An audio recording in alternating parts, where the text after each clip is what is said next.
So we recently did some surgery on some of these very cheap night lights, and I kind of thought I'd improved them a lot, but I did also think, have I actually made it worse?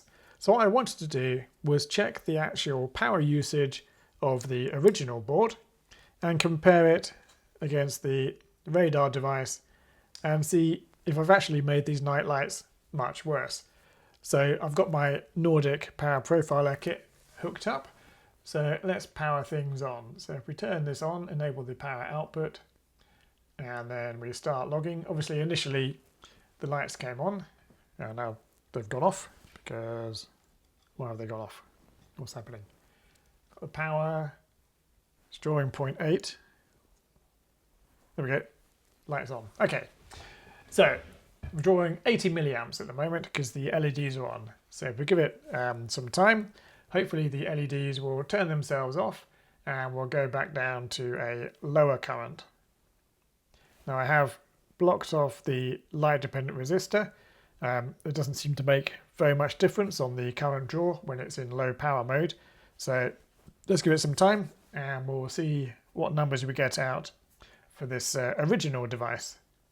Okay, so the LEDs are out and it's gone into waiting for movement mode.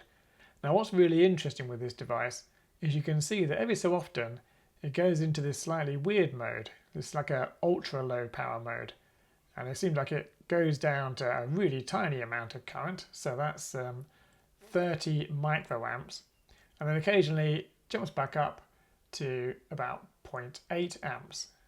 So I think what it's doing is it's going to sleep a lot and only waking up when it actually needs to, and so long as I don't move, it stays in this ultra low power mode. So if I have to put this back to live view, you can see it scrolling. If I do some movement, it does seem to wake up into the more normal mode, but what's really annoying, it doesn't actually activate, and it is really hard to actually get this to actually light up. Now I don't know if it's because my little bit of sticky stuff over the LDR is not good enough, but the problem I had with these before is they just wouldn't light up properly, which is really annoying if it's supposed to be a night light. Well, let's leave it. Let's make sure this is really on so that it's covered up. And let's make sure we're actually connected to power. Just become disconnected.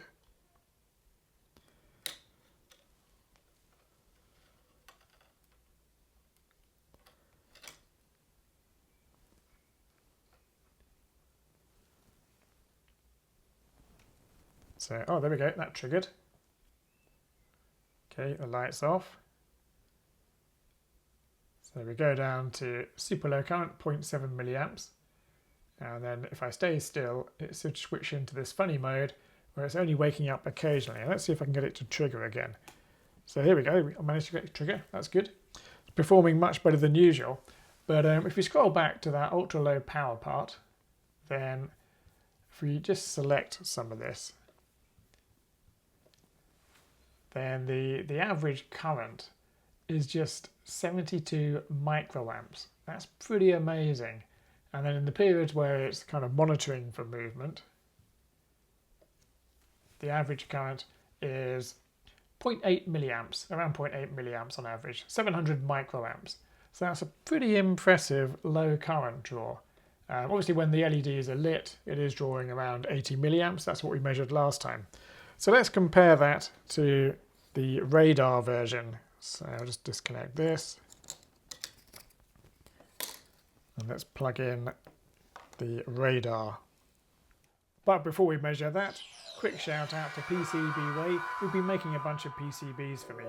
Check out a link to them in the description. They do a great job, and I've got some great PCBs to play with. Okay, so we'll switch back to live view. This is I've got a big resistor for this little LED here, so it doesn't draw much current when the LED is on. And we do need to wait about, I think it was about 40 seconds for this to time out. And then we can see the current draw when this isn't driving an LED. Okay, the LED is out, and we're now measuring around 2.85 milliamps, so 2.85, 2.9 milliamps. Let's see if I can move very slowly and see if I can select some without triggering the radar sensor. So yeah, so on average 2.86 milliamps. So that's quite a bit higher than the 0.7 milliamps that the original gets, but it's not as high as I thought it would be. It's actually pretty reasonable. So around kind of, let's call it 3 milliamps, we got an 850 milliamp hour battery, should actually last quite a long time. If we run this again, it will trigger, but what I was interested in is does making the LDR visible actually change anything on this, or does it stay the same around the 3 milliamps? So let's wait for this to turn off the LED again. Okay, so the LED is out, and it's pretty much exactly the same.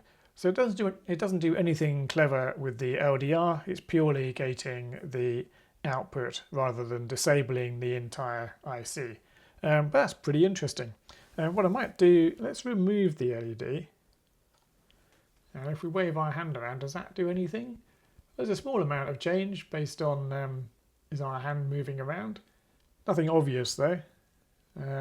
Yeah, seems pretty much the same.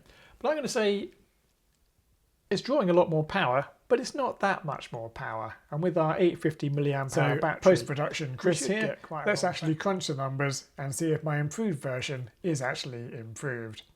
So let's look at the original. So it runs at around 72 microamps on average. Comes with a 350 milliamp hour battery. In theory, that should last for 200 days. Now it definitely doesn't, but that could be the batteries just aren't up to spec.